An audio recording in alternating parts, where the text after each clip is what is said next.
Shalom dan selamat pagi. Apa kabar semua? Saya percaya kita semua berada dalam keadaan yang baik-baik saja, walau dimanapun kita berada pada pagi ini. Selamat datang ke ibadah online SIB Victorious edisi 12 Julai 2020.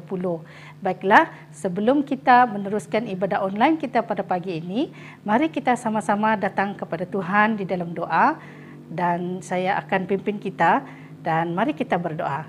Haleluya Bapa di surga, terpujilah namamu Tuhan, kerana Engkau Bapa yang sangat baik dan sangat mengasihi kami. Terima kasih Tuhan atas perlindungan dan juga penyertaan-Mu yang begitu nyata dalam kehidupan kami di sepanjang minggu ini, sehingga pada pagi ini Tuhan kami dapat bersama lagi di dalam ibadah online pada pagi ini. Bapa di surga, kami menyerahkan ruang dan waktu pada pagi ini Tuhan ke dalam tangan-Mu. Lewat pujian dan penyembahan kami Tuhan, kami akan dapat merasakan hadirat dan jamahan-Mu yang begitu nyata ke atas kami ya Tuhan, dimanapun kami berada pada pagi ini. Kami juga berdoa menyerahkan hati kami ke dalam tangan-Mu, untuk kami mempersiapkan hati kami menerima benih daripada firman Tuhan-Mu sebentar nanti. Biarlah hati kami menjadi seperti tanah yang subur, dan benih ini akan tertanam di dalam hati kami ya Tuhan, bertumbuh dan juga berbuah dan memberikan impak kepada setiap orang yang berada di sekitar kami ya Tuhan. Sekali lagi ya Tuhan, kami serahkan ibadah ini ke dalam tangan-Mu. Di dalam nama Yesus kami berdoa. Amin. Selamat beribadah semua.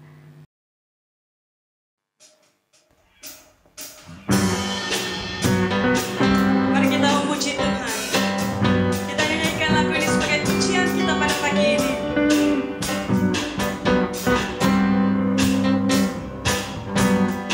Mari sama-sama nyatakan, hanya Kau milikku di surga, tiada yang ku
Saat ku tak mengerti rencanamu, namun tetap ku pegang janjimu.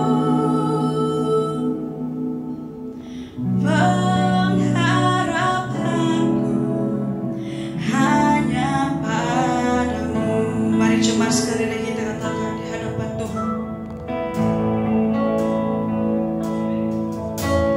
Saat ku tak melihat jalanku, saat ku tak mengerti rencanamu, namun tetap ku pegang janjimu.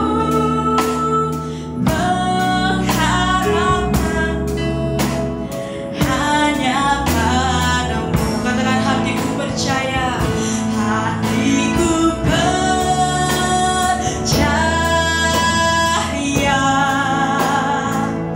hatiku percaya, hatiku percaya,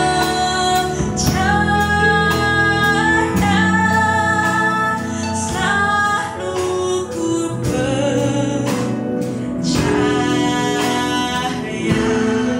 Mari jemaat Tuhan katakan lagu ini sebagai doa kita pada pagi ini. Nyatakan iman. Saat ku tak melihat jalanmu, saat ku tak mengerti rencanamu, namun tetap ku pegang janjimu. Pengharapanku hanya apa? Mari letakkan tangan kita pada kita dan katakan, hatiku percaya, kami percaya Tuhan, kami percaya Tuhan, hatiku percaya,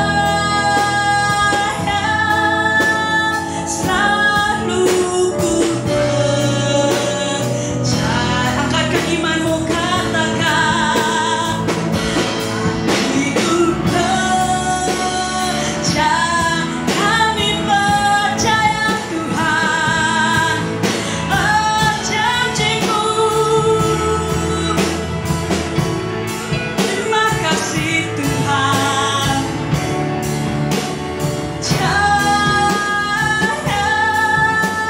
selalu ku percaya. Mari jemaat kita katakan, hatiku percaya. Dimanapun engkau hari ini, katakan kepada Tuhan, aku percaya Tuhan. Apapun situasi yang engkau hadapi hari ini, mungkin engkau mulai bergumul di hadapan Tuhan dan engkau mulai putus asa. Mari saat ini genggam tanganmu dan letakkan di dadamu. Tuhan, saya mau tetap percaya. Ini doa kami Tuhan. Kami mau terus percaya di hadapan Tuhan. Katakan, hatiku percaya. Hatiku percaya,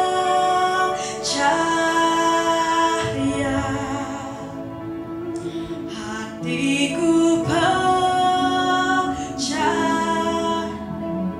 kami percaya Tuhan.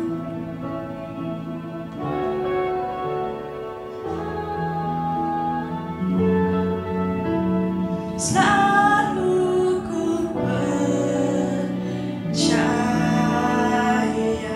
Saya berdoa untuk Anda yang di rumah, apapun pergumulan engkau pada pagi ini, datanglah kepada Bapa. Walaupun engkau mulai berputus asa, mari genggam tanganmu. Tuhan, saya mau tetap percaya. Mungkin keadaan ekonomi di hadapan engkau mulai membuat engkau putus asa. Mungkin keadaan kesehatanmu, mungkin keadaan keluargamu. Bahkan mungkin engkau mulai pikir bahwa semuanya sia-sia.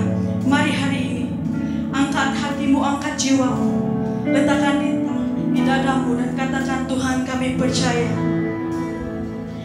Hatiku percaya. Dimanapun engkau berada, katakan, hatiku percaya.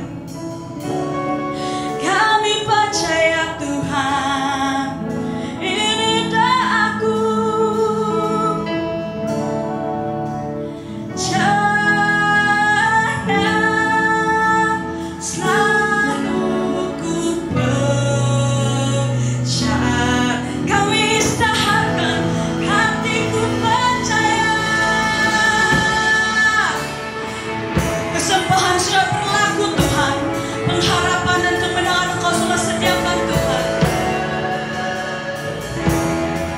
Kami percaya Tuhan bahwa Engkau telah memberikan apa yang terbaik di dalam hidup kami Tuhan. Maka hari ini Tuhan kami katakan, kami percaya Tuhan, kami percaya Tuhan. Kami percaya Tuhan. Hatiku percaya, kami percaya Tuhan. Cahaya kesembuhan-Mu, mujizat, pengharapan. Engkau memenangi kehidupan kami. Ku percaya.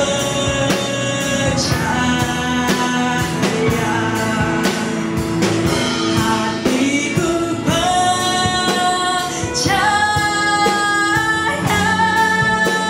selalu ku percaya.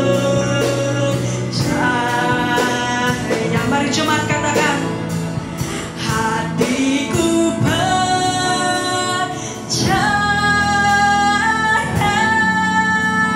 selalu ku percaya. Berikan suara-suara untuk Tuhan kita. Haleluya, haleluya. Terima kasih Tuhan.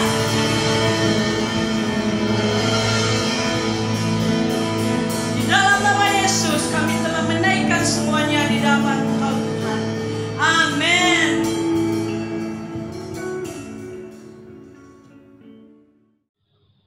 Shalom, selamat pagi, bertemu lagi dalam ibadah kita pada pagi hari ini, di hari Minggu yang saya percaya sangat diberkati oleh Tuhan.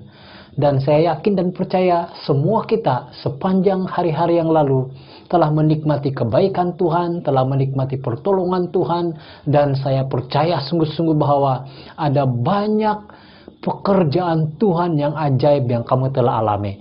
Tuhan memberkati kamu dimanapun Anda berada, dan dimanapun Anda mengikuti ibadah ini, engkau diberkati oleh Tuhan. Percayalah bahwa Tuhan itu sumber berkat, Tuhan itu pembekal kepada segala sesuatu, dan Tuhan juga yang mengawal segala sesuatu di dalam hidup kita. Sebelum kita meneruskan ibadah kita pada pagi hari ini, mari kita tunduk kepala dimanapun Anda berada. Yang penting Anda selesa. Saya tidak mau peduli tahu tempat Anda, tetapi selesakan dirimu, selesakan hati, selesakan pikiran kita, fokuskan pikiran dan hati kita kepada ibadah kita pada pagi hari ini dan sepanjang hari ini. Biarlah kita memberi waktu yang terbaik ini untuk memuji dan menyembah Tuhan. Sebab itu saya senang sekali mengajak kita bersama-sama. Mari di tempat Anda bersama-sama dimanapun Anda. Mari kita tunduk kepala dan saya pimpin dengan suara yang kedengaran. Bapa di surga, Bapa yang kami kenal di dalam Tuhan Yesus Kristus, Tuhan dan Juru Selamat kami yang hidup dan berkuasa. Kami sangat bersyukur kepadamu Tuhan karena sepanjang hari yang lalu Tuhan telah menyatakan pemeliharaan Tuhan yang ajaib bagi kami. Tuhan telah menyatakan pertolongan Tuhan dalam semua situasi, semua keadaan yang kami lalui. Tuhan telah menyatakan kuasa-Nya ketika kami memanggil nama Tuhan dan berdoa dengan sungguh-sungguh di hadapan Tuhan. Kami selalu mendapat jawaban atas doa-doa kami. Terima kasih Tuhan, sebab sekali lagi di pagi yang diberkati ini, kami sempat bersama-sama dalam ibadah online seperti ini. Memuji-muji Tuhan, menyembah Tuhan, dan mendengar kebenaran firman-Mu. Biarlah firman-Mu yang kami dengar pada pagi hari ini menguatkan kami, membuat kami menjadi orang-orang yang terus berjalan dipimpin oleh kebenaran Tuhan, dipimpin oleh kasih, kuasa, kemuliaan, keajaiban Tuhan kami, Yesus Kristus yang agung yang kami sembah. Terpuji dan termulialah Engkau Tuhan. Ini doa kami di dalam nama Tuhan Yesus Kristus. Semua anak-anak Tuhan, mari kita katakan sama-sama, amin. Haleluya. Saya mau meneruskan pemberitaan firman Tuhan pada pagi hari ini. Seperti yang kita tahu bahwa untuk sepanjang bulan ini kita akan belajar satu tema yang begitu penting dalam hidup kita, yaitu hidup dalam kebenaran. Nah, alangkah pentingnya bagi seorang Kristen untuk hidup benar. Dan apakah itu hidup benar? Hidup benar ataupun kebenaran itu berarti, kalau kita lihat kamus, dia adalah suatu yang sungguh-sungguh dan tidak terbantahkan. Itulah arti kebenaran. Arti kebenaran yang kedua adalah sesuatu yang sangat meyakinkan, sehingga kita tahu benar bahwa itulah kebenaran sesungguhnya. Nah, menurut Kristen, menurut orang-orang Kristen, hidup dalam kebenaran menurut Alkitab adalah hidup seorang yang selaras dengan kehendak Tuhan dan yang mentaati seluruh kebenarannya. Nah, itulah orang yang hidup dalam kebenaran. Orang yang hidup dalam kebenaran itu adalah seorang yang hidup benar dengan kehidupannya, seluruh hidupnya selaras sesuai dengan kebenaran firman Tuhan yang dia hidupi. Nah, itulah seorang yang hidup benar di mata Tuhan. Anak-anak Tuhan yang diberkati, saya melihat ada beberapa ciri yang kelihatan, yang nyata di dalam kehidupan seorang pribadi yang benar-benar hidup dalam kebenaran.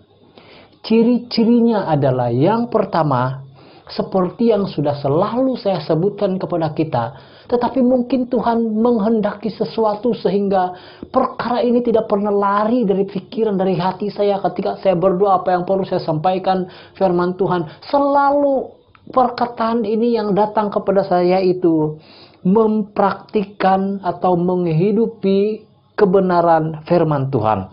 Kita dapat lihat ini di dalam Yohanes 8 ayat 31.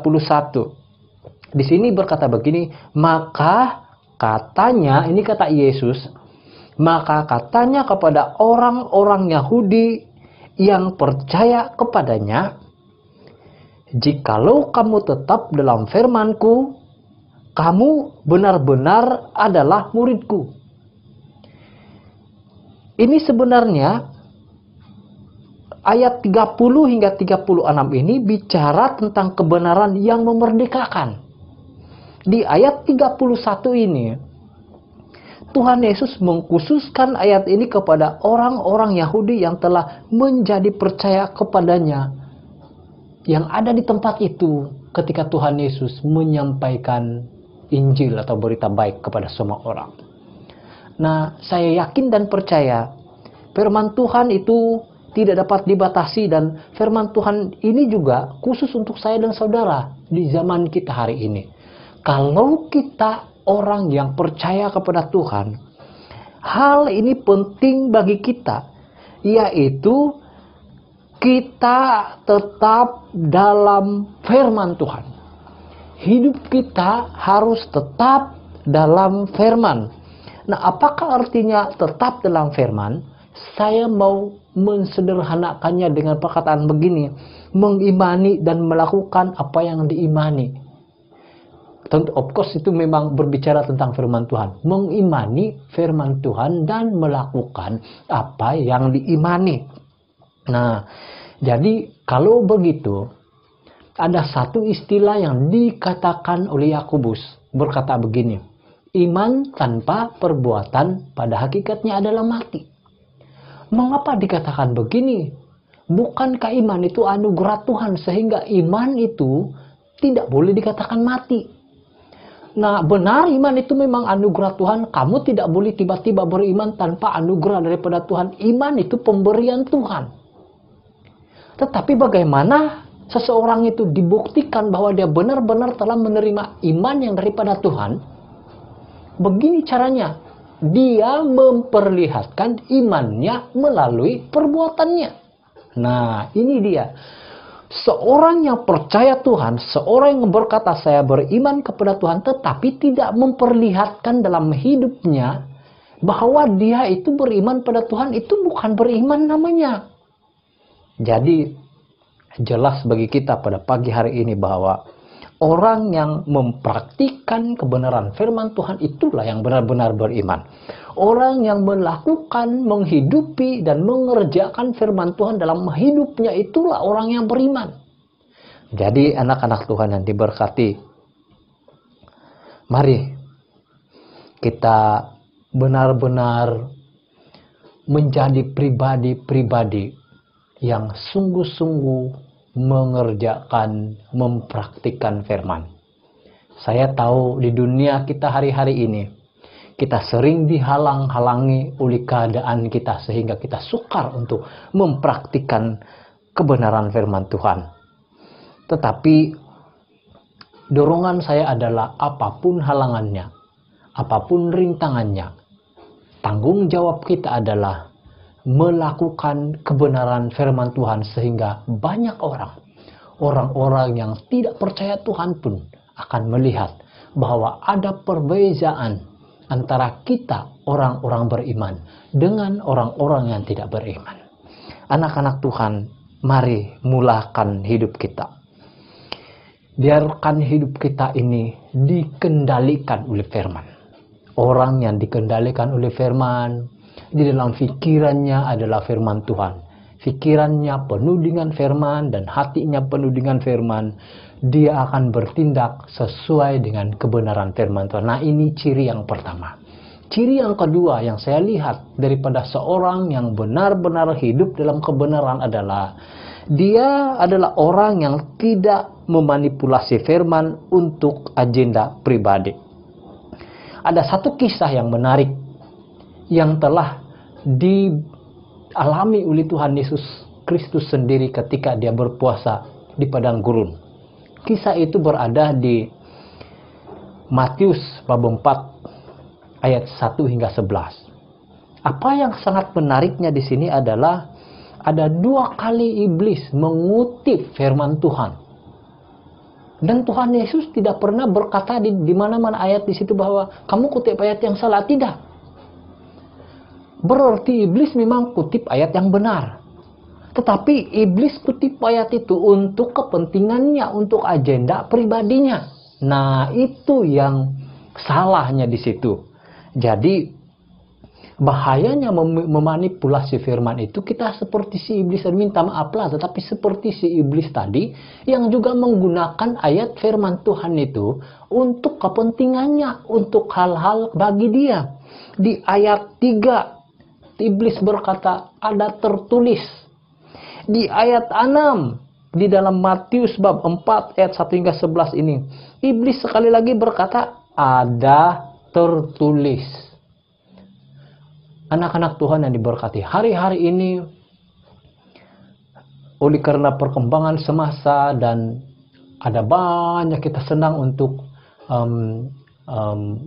berhubung dengan rekan-rekan di luar sana, berkomunikasi dengan mereka, bahkan pembelajaran juga sangat luas sekarang ini. Semua orang bilang berada di ujung jari kita. Kita boleh tahu semua benda dengan di ujung jari. Apapun yang orang katakan pada hari itu juga kita boleh type dan lihat, tanya Mr. Google dan Google akan beritahu kepada kita serta-merta. Apapun buku yang Anda sebutkan, kamu boleh type di Google dan buku itu akan keluar. Bahkan kalau kamu dapat ada laman web tertentu di mana kamu type itu dan buku itu akan benar-benar keluar sebenarnya, tetapi kamu akan membelinya secara online buku itu. Kalau itu banyak sekarang ini kita tidak perlu membeli buku-buku manual lagi. Kita cukup ada handphone dan boleh membeli, download semua buku-buku penting untuk kita, itu dapat. Lalu ada kawan yang menceritakan kepada saya bahwa ada seorang kawan kepada kawan saya ini datang kepada si kawan saya. Dan dia bertanya banyak tentang firman Tuhan. Dan memang dia mengajak kawan saya ini untuk mendebatkan sesuatu kebenaran yang sudah lama diyakini oleh orang-orang percaya, khususnya dalam SIB. Lalu si kawan saya ini juga, dia memberikan beberapa ayat firman Tuhan kepada kawannya yang bertanya dan berdebat dengan dia. Nah, kawannya itu berkata dalam bahasa asli, pandai-pandainya dia, dalam bahasa asli terjemahan Alkitab ini kurang tepat. Dan saya kata dengan kawan saya, kenapa kau tidak suruh dia supaya bikin Alkitab sendiri? Jangan percaya dengan LAI, Lembaga Alkitab Indonesia, ataupun Bible Society di Malaysia. Kena bikin Alkitab sendiri yang sesuai dengan terjemahan bahasa asli yang kamu tuh sudah gali. Kalau tidak puas hati dengan apa yang sudah diterjemahkan oleh Lembaga Alkitab Indonesia ataupun Bible Society ataupun terjemahan Borneo, kena tanya para penterjemahnya. Saya yakin dan percaya mereka tidak pernah membuat satu kesalahan pun dalam menerjemahkan Alkitab dari bahasa asli. Tidak ada satu perubahan pun. Orang yang berkata seperti itu yang salah sebenarnya. Penggaliannya kurang, dia tidak pernah mempelajari dengan lebih dalam lagi. Kadang-kadang ada orang yang ambil satu ayat saja itu, membuat ayat itu berdiri sendiri lepas daripada kisah sebelum dan selepasnya, sehingga ayat itu berbicara sesuatu yang lain daripada apa yang dibicarakan oleh keseluruhan bab atau keseluruhan kisah dalam Alkitab itu. Itu sangat bahaya. Kita boleh terjerumus di dalam kesesatan kalau begitu. Kita kena hati-hati. Kesilapan banyak orang hari-hari ini. Memang kita pentingkan teologi dan pembelajaran teologi. Kita boleh saja menganut apa saja aliran teologi, tetapi kena hati-hati. Ada aliran-aliran teologi ini yang benar-benar mereka tough, mereka hebat dalam filsafat lain. Lalu mereka meletakkan satu susunan teologi sistematik, yang sangat sistematik, bermula dari ada kepalanya sampai kepada akar-akarnya. Mereka susun itu, baru mereka cari di dalam Alkitab ayat-ayat untuk menyokong semuanya ini dan mencari dan menggalinya dengan cara penafsiran mereka tersendiri itu, sehingga tidak terbantahkan teologi yang mereka bangun itu. Itu sangat bahaya sekali. Dan saya lihat terlalu banyak orang hari-hari ini yang tidak melihat kebenaran ini. Mereka buat satu sistem teologi seperti itu sehingga tidak goyang, bukan karena sungguh-sungguh benar, tapi karena mereka memang sudah membangunnya dengan teliti, membahaskannya dengan teliti, sehingga apa yang mereka bangun itu sangat berdiri dengan teguh. Apabila kita jujur mempelajari Alkitab secara kronologi, rupa-rupanya banyak yang perlu kita pertanyakan dari kebenaran-kebenaran yang mereka katakan sebagai kebenaran. Dalam dunia ini tidak ada satupun yang sungguh-sungguh terlalu benar. Semua orang boleh ada pro dan kontra dalam segala keadaan. Sebab itu, untuk kita jangan tergoda untuk memanipulasikan firman Tuhan untuk agenda pribadi. Apalagi kalau dalam hal-hal kamu sedang bertengkar dengan istri atau begitu, ada tertulis jangan, istri harus tunduk kepada suami. Jangan main petik-petik ayat untuk hal itu. Itu tidak berapa tepat. Ataupun ambil ayat Alkitab di Kidung Agung, hai kekasihku, dan banyaklah ayat-ayat di Kidung Agung kamu kirimkan kepada orang yang kamu cinta. Jangan manfaatkan semuanya itu ayat-ayat firman untuk kepentingan pribadi. Jangan manipulasikan firman untuk hal-hal pribadi. Nah, jadi ada banyak juga orang-orang yang hari ini, ada juga orang yang bahkan sudah ditangkap oleh polis karena dia sudah terlalu, alasannya membela kebenaran, dan dia berdebat di grup WhatsApp, berdebat di Facebook, dan sampai bukan lagi menjelaskan kebenaran, tapi saling memaki hamun antara satu dengan lain dengan iman kepercayaan orang lain dengan dia, sampai akhirnya orang itu ditangkap. Siapa bilang kebenaran itu perlu dibela? kebenaran tak perlu dibela, kebenaran tetap sebagai kebenaran. Lalu yang kita perlu ikut adalah apakah yang membuat kita dekat dengan Tuhan Yesus. Itu yang penting. Itu yang penting sebagai hidup orang-orang Kristen. Penting untuk memenuhi pemikiran kita, memenuhi hidup kita dengan pengetahuan, itu sangat penting. Tetapi kita tidak boleh lari daripada asas-asas iman kita, sehingga kita berjalan sesuai dengan itu tanpa ke kiri dan ke kanan, tanpa ke belakang atau ke depan. Kita perlu jalan terus, berjalan dalam pimpinan Tuhan, berjalan dalam penyertaan Tuhan, sehingga kita menjadi seperti yang Tuhan inginkan. Ini yang Tuhan mau. Jadi, mari ini sangat mendukacitakan lagi. Ada pula orang-orang yang terlalu excited, sehingga apabila melihat firman Tuhan di dalam kitab Yesua yang berkata bahwa apa yang diinjak oleh kakimu itu akan menjadi kepunyaanmu. Jadi mereka tafsirkan itu, sehingga apapun yang mereka lihat, mereka klaim itu, dan mereka mulai belajar berbahasa iman. Berbahasa iman itu penting. Saya selalu berbahasa iman. Berbahasa iman itu berarti kamu karena mendidik pikiran kamu dan hati kamu untuk berpikiran positif. Positif itu penting dalam hidup kita, tetapi jangan kelewatan, kata orang Indonesia. Jangan keterlaluan sehingga nampak apa-apa. Kalau kita nampak kereta cantik, kita tumpang tangan dalam nama Tuhan Yesus, BMW ini akan menjadi milikku. Coba kalau betul-betul Tuhan sembarangan jawab udah dia bagi, kok BMW itu dapat, kok bayar dia bulanan dia. Mungkin bulanan dia dapat, tapi insurannya, sebis dia, pelihara kereta itu dapatkah kita? Kau nampak satu rumah besar, kau tumpang tangan jauh-jauh dan berkata, Tuhan berikan saya rumah ini. Belum pun kamu membayar maintenance dia setiap bulan, macam mana? Kalau Tuhan sembarangan jawab doa, bahaya itu. Jadi kita kena hati-hati, jangan memanipulasi firman untuk kepentingan pribadi. Nah, jadi seperti contoh tadi, si iblis menggunakan firman dalam Matius 4 itu untuk memanipulasikan, mempergunakan firman untuk kepentingannya. Ada banyak orang hari-hari ini, di dunia hari ini, yang juga seperti demikian. Tapi sekali lagi saya mau mendorong kita.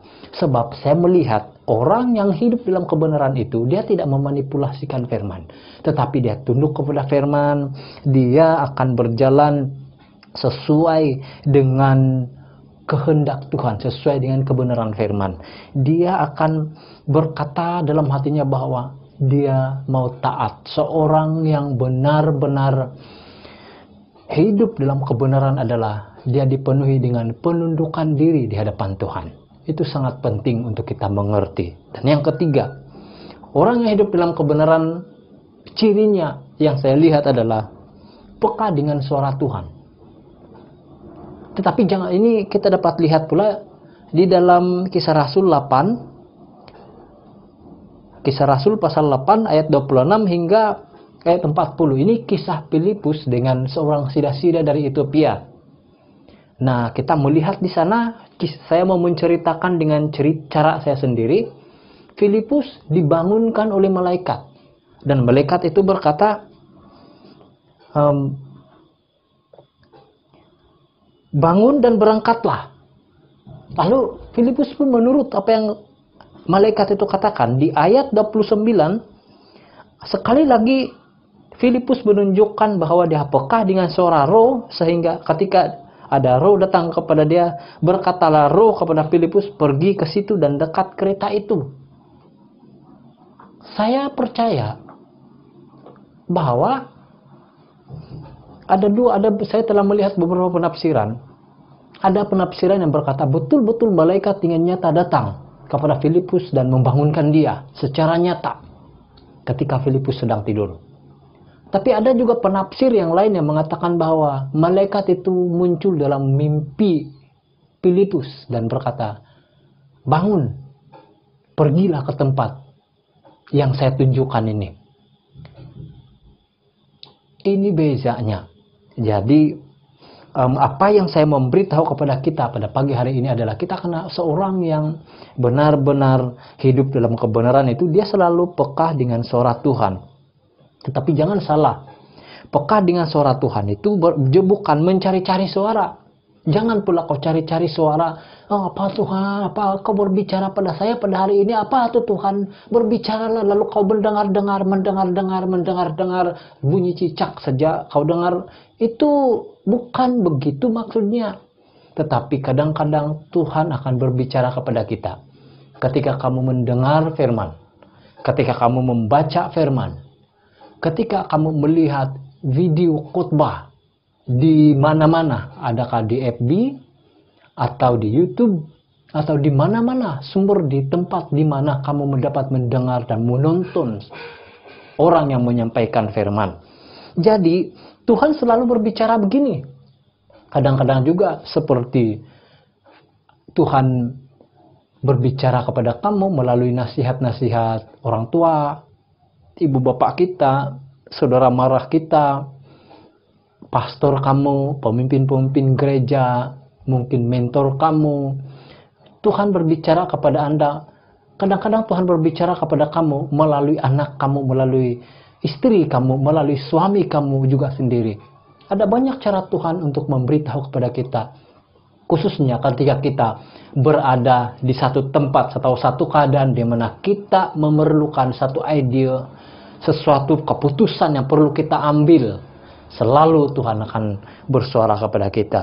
Jangan mencari-cari suara. Jadi orang yang peka dengan suara Tuhan itu tidak selalunya dia tidak akan bertentangan dengan kebenaran firman. Jangan pula tiba-tiba yang kamu dengar itu bukan dari Tuhan, lalu kamu pun karena berandalkan kepada apa kisah yang Filipus sudah alami ini, saya yakin dan percaya Tuhan masih melakukan hal seperti ini juga, sebab tidak ada satu ayat pun di dalam Alkitab yang berkata semua keajaiban Tuhan sudah berhenti. Bahkan saya yakin dan percaya Alkitab berkata Yesus Kristus tetap sama, baik kemarin, hari ini, dan sampai selama-lamanya.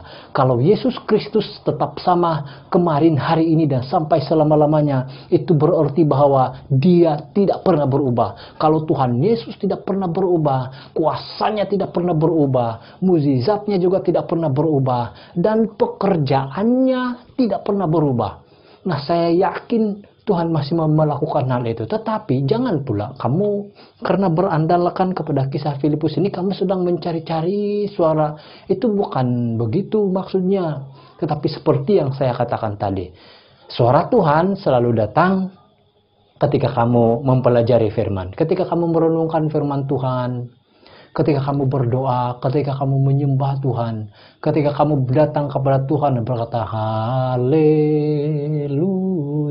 tiba-tiba datang suara Tuhan kepada kita dan berkata kamu perlu begini. Selalunya itu bersifat, pertama-tama selalu bersifat evaluasi kepada diri, memperbaiki diri kita, memperbaiki hubungan kita dengan Tuhan.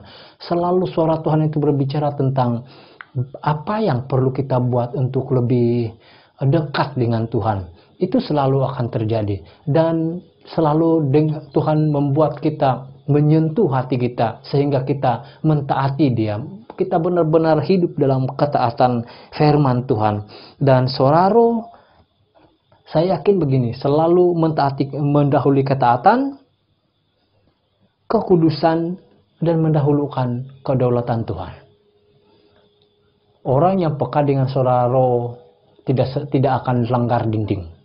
Dia tahu benar bahwa kedaulatan Tuhan itu di atas segala-galanya.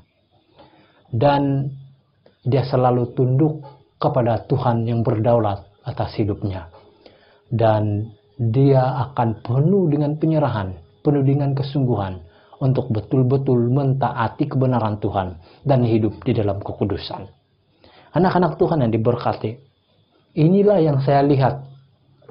Ada beberapa yang saya lihat orang yang sungguh-sungguh hidup dalam kebenaran itu, ciri-cirinya adalah mereka itu seorang yang hidup dalam kebenaran, di mana mereka mempraktikkan firman Tuhan sangat nyata. Mereka begitu mempraktikkan kebenaran firman dalam hidupnya sehari-hari, dan mereka tidak memanipulasi firman untuk kepentingannya, untuk pendiriannya yang dia bangun dengan sungguh-sungguh. Tetapi dia akan dengan jujur Dia akan betul-betul dengan rendah hati, tanpa berpaut pada mana-mana, tetapi berfokus kepada firman saja, lepas daripada apa-apa pendapat-pendapat orang lain ataupun pandangan-pandangan daripada para pengkhotbah, para pastor sendiri pun, tetapi dia menekuni firman, duduk di kaki Tuhan, menekuni firman dan mendengar apa kata Tuhan buat dirinya. Dan benar-benar selalunya orang yang begini, dia akan dipimpin oleh firman dan bukan memanipulasi firman. Orang yang begitu juga, orang yang hidup dalam kebenaran juga adalah seorang yang peka dengan suara roh. Dia akan peka dengan suara Tuhan dalam hidupnya dan selalu menurut apa kata Tuhan, bukan apa kata perasaan. Sebab dalam diri kita ada sekurang-kurangnya ada 3 suara yang selalu datang. Yang pertama, dan ini yang sangat kuat, berteriak-teriak minta didengar, adalah suara perasaanmu. Suara perasaan kita jangan diikut. Yang kedua itu selalu yang berteriak-teriak, wah ini suara pengetahuanmu, suara pengetahuan Anda, suara master kamu, suara sarjananya kamu, suara diploma kamu, suara sijil kamu, suara kepakaran kamu dalam bidang-bidang tertentu. Ini selalu berteriak-teriak dulu dalam hati kita, jangan dengar ini. Tetapi yang ketiga, ini selalu berkata sangat halus, dan suara Tuhan itu selalu membuat kita menjadi tenang, tidak menggebu-gebu, tetapi begitu tenang dan membuat kita benar-benar penuh dengan damai sejahtera. Dan damai sejahtera meliputi kita dan membuat kita benar-benar fokus apa kata Tuhan untuk diri kita. Itulah suara Tuhan. Selalu suara Tuhan akan begitu dan membuat kita, membuat saya dan saudara mentaati firman, membawa kita, suara roh selalunya memimpin kita dalam kebenaran, membuat kita, menjadikan kita semakin taat kepada Tuhan dan semakin cinta kepada kekudusan dan menjauhi kejahatan.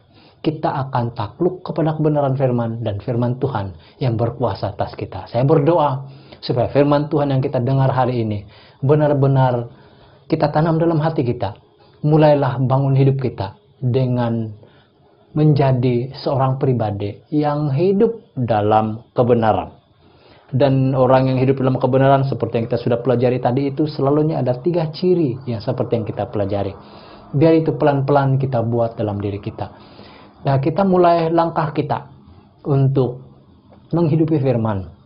Dan jangan manipulate firman, manipulasi firman untuk kepentingan kita, untuk hal-hal kita punya sendiri, keinginan kita, main klaim apa yang Tuhan katakan. Tuhan bilang begini, main petik ayat itu dan berkata bahwa ini memang terjadi dalam hidup saya. Kalau memang Tuhan berkata kepada kamu seperti itu, ya silakan, tidak juga salah. Tetapi kalau kamu benar-benar ambil ayat itu secara rambang saja dan berkata bahwa beginilah kata Tuhan buat saya, kamu akan salah. Jangan mencari-cari suara, itu akan membuat kamu lebih stres, itu akan membuat kamu kemungkinan menjadi gila, bahaya, sangat bahaya. Kalau kita mencari-cari suara, kamu mungkin lama-lama akan berhalusinasi dan itu sangat bahaya. Dan selalu pekalah dengan suara Tuhan. Suara Tuhan selalu memimpin kita untuk taat, memimpin kita untuk hidup dalam kekudusan, dan untuk memimpin kita dalam kebenaran firman. Anak-anak Tuhan, sebelum saya berdoa untuk pengakhiran firman Tuhan hari ini, saya mengingatkan kita akan pelayanan kita yang satu ini, yaitu ibadah dalam pemberian. Nanti kamu dapat memberi melalui nomor akun yang dikirimkan di grup-grup WhatsApp kita. Dan kalau itu persembahan, tulislah sebagai persembahan, beri laporan kepada bendahari kita supaya dia dapat menuliskannya dalam laporan. Kalau itu pengembalian persepuluhan, tulislah bahwa itu persepuluhan dan kamu mau beri kepada gereja. Tuhan memberkati Anda dimanapun Anda berada. Saya mau berdoa supaya apapun yang Anda alami, Tuhan menolong kamu. Kalau ada yang sakit, saya berdoa Tuhan akan sembuhkan. Dan satu hal yang perlu kita doakan terus-menerus, jangan pernah berhenti mendoakan kesehatan dunia ini. Contohnya ancaman coronavirus belum berakhir, kita belum kembali ke gereja untuk beribadah. Jadi kita masih bergumul, kita masih memohon kepada Tuhan. Mari kita rendahkan diri di hadapan Tuhan. Sudah tiba masanya untuk kita benar-benar merendahkan diri dan mencari wajah Tuhan. Bertobatlah daripada dosa-dosa kita dan mintalah anugerah belas kasihan daripada Tuhan supaya kita dapat berkumpul lagi dan dapat menikmati hidup secara normal kembali. Kita sudah bosan dengan SOP yang ada, tetapi kita tidak ada pilihan. Tetapi kita rindu kepada kehidupan normal kita. Kita rindu kepada ibadah kita. Ayo kita berdoa. Tidak ada yang mustahil bagi Tuhan. Saya sangat yakin tidak ada yang mustahil bagi Tuhan. Mari tunduk kepala dan saya mau berdoa bagi kita. Bapa di surga, kami bersyukur kepadamu. Sebab sekali lagi pada pagi hari ini ya Tuhan, kami telah belajar tentang hidup dalam kekudusan. Dan kami yakin dan percaya bahwa ketika kami membiarkan Tuhan Yesus menguasai pikiran dan hati kami, mempersilakan firman Tuhan memenuhi hati kami, memenuhi pikiran kami, kami akan mulai mencintai firman. Kami akan mulai menghidupi kebenaran firman, hidup di dalam firman, mempraktikkan firman Tuhan. Kami tidak akan memanipulasi firman Tuhan untuk kepentingan pribadi, tetapi kami akan mentaati firman. Kami akan tunduk kepada kebenarannya dan kami akan selalu peka dengan suara Tuhan. Kami akan selalu intim dengan Tuhan melalui apabila Tuhan berbicara, dan cara Tuhan berbicara kepada kami selalunya melalui firman. Adakah itu firman yang kami baca sendiri? Adakah itu firman Tuhan yang kami dengar dari orang lain? Kadang-kadang Tuhan juga berbicara melalui nasihat-nasihat orang-orang yang dekat dengan kami, seperti ibu bapak kami, saudara mara kami, pemimpin-pemimpin yang ada di atas kami, juga kepada pemimpin-pemimpin rohani kami. Terima kasih Tuhan, biar firman-Mu benar-benar dapat kami praktikkan. Sebab yang penting bagi kami adalah bagaimana kami hidup sesuai dengan firman. Bukan mengetahui rahasia-rahasia terdalam dalam firman. Meskipun itu sangat penting. Tetapi bagi kami untuk dapat hidup selaras dengan kehendak Tuhan. Kami mau hidup seperti yang Tuhan mau. Dan biarlah kami berjalan dalam hidup kami setiap hari di dalam pimpinan Tuhan yang ajaib dan luar biasa. Yang sakit Tuhan sembuhkan, yang sedang berduka cita Tuhan hiburkan, yang sedang bingung, ada persoalan, ada masalah, beri jalan keluar, beri pertolongan kepada mereka ya Tuhan. Dan Bapa, Engkau berkati ekonomi kami. Berapapun anak-anak Tuhan beri kepada gereja ICW Victorious, sama ada itu pemberian dalam bentuk persembahan ataupun itu adalah pengembalian persepuluhan. Engkau memberkati dengan berlebih limpah lagi, dan biar nama Tuhan Yesus Kristus ditinggikan. Terpuji nama-Mu Bapa, ini doa kami di dalam nama Tuhan Yesus Kristus. Semua anak-anak Tuhan, mari katakan sama-sama amin. Haleluya. Terpujilah nama Tuhan, dan jumpa lagi di minggu depan untuk seri yang seterusnya, pembelajaran kita tentang hidup dalam kebenaran. Terpujilah nama Tuhan, dan Tuhan memberkati Anda. Haleluya.